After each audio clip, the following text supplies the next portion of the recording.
So, episode number 3 is super important for me because oftentimes when it comes to coaching and mentorship, people struggle with asking for help. There's so many people that are silently struggling out there, right? They're thinking that asking for help is a sign of weakness, when in reality, one of the strongest and bravest things that you can do is ask for help. Ask for a coach or a mentor or a leader who can lead you in the right direction. So, on this episode, we're going to talk about what happens when you stop pretending to have it all figured out.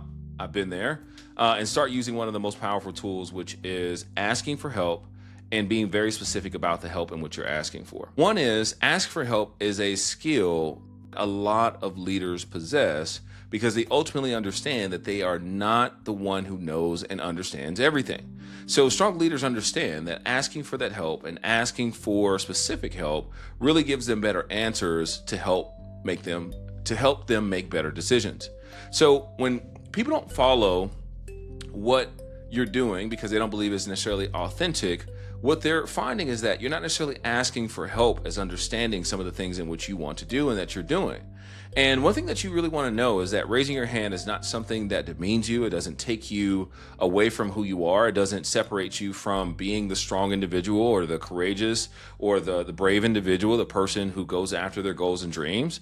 But you have to realize that you're not going to be able to do every single thing you want to do perfectly without the help of others, because others are going to help shape and mold your ideas as well as shape and mold your ability to follow either the path that they've been on or to follow a similar path. All right, point number 2 is to understand that with asking for help, it helps you create a level of momentum, okay?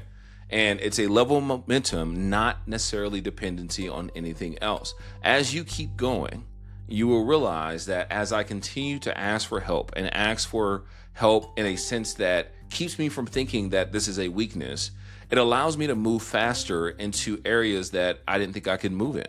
You know, as you approach something you've never done before, whether you've never used AI, you've never used a microphone, you've never used a camera, you'll find yourself, if you ask for help, you will close some of those gaps.